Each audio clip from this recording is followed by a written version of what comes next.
Hey guys, in this video, I'm going to go over a couple of different competitive moveset builds that you can teach Mew in the Generation 1 Pokemon games. One of them is going to be more physical attack in nature, the other one based on special attacks. And the really cool thing about Mew, not just the fact that it has an even 100 stat across every category, and the fact that it's Psychic, which is really strong in the Gen 1 games, immune to Ghost, Resist, Fighting Psychic, weak to Bug, is the fact that Mew can learn every single HM and TM, so there's a lot of different combinations that you can go with in terms of a moveset for Mew. So taking a look first at its Sword Dance physical attack build, you want to power yourself up, raising that attack with Sword Dance. This is going to be a TM.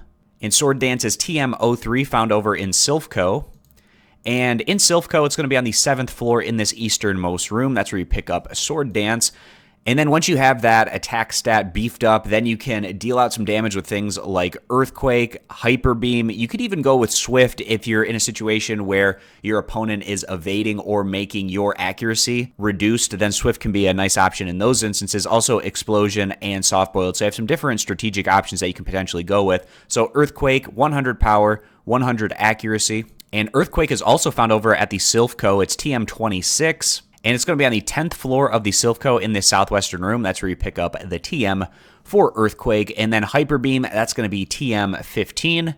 And this is found over at the Rocket Game Corner for 5,500 coin. Instead of Hyper Beam, you can also go with TM39 Swift, which is received from a girl on the 2nd floor of the Lavender Gate over on Route 12. And then Soft Boiled, a really nice option to potentially go with. It heals the user by 50% of its max HP. And Soft Boiled is going to be TM41. It's found in Celadon City, and it's received from the man that's north of the pond that requires Surf to get across in Celadon City. And then also the option here of Explosion, which is one of those last-ditch efforts to deal out a ton of damage to your opposition. And Explosion is TM47. It's found over on Victory Road.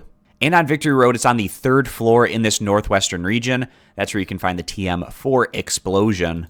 And the idea here is that if you go Hyper Beam, you're probably more so going to go with Soft Boiled, whereas if you went with Swift, then you'd want the more damaging option of Explosion, or you could even just go Swift with Hyper Beam and not do Soft Boiled or Explosion. It's just kind of depending on what you're looking for to do with your Mew. So also just taking a look at a special attacker build, given the diversity of Mew and the fact that its stats are really great across the board, you can also be a special sweeper. Thunderbolt, 10% chance to paralyze the target, 95 power, 100 accuracy. And Thunderbolt is a prize for defeating the gym leader, Lieutenant Surge. Blizzard, 10% chance to freeze the target, 120 power, 90 accuracy. And Blizzard's going to be TM14. It's found over in the Pokemon Mansion. And in the Pokemon Mansion, it's on the basement 1st floor next to the southernmost statue. That's where you're picking up Blizzard. And then move 3, again, Soft Boiled. This one is picked up over in Celadon City as TM41. Celadon City, it's at the man that's north of the pond that requires Surf to get across. And then rounding things out, Psychic, a same type attack bonus move, 33% chance to lower the target special by 190 power, 100 accuracy. And this is learned by Mew at level 40 through leveling up. And that rounds out these two different kinds of builds that you can go with on Mew, but really the opportunities are endless in what you want to try to craft on Mew, given its access to every HM and TM, and the fact that its stats are pretty solid across the board. So I appreciate you guys stopping by. Consider subscribing to the YouTube channel, and I'll catch you back here next time.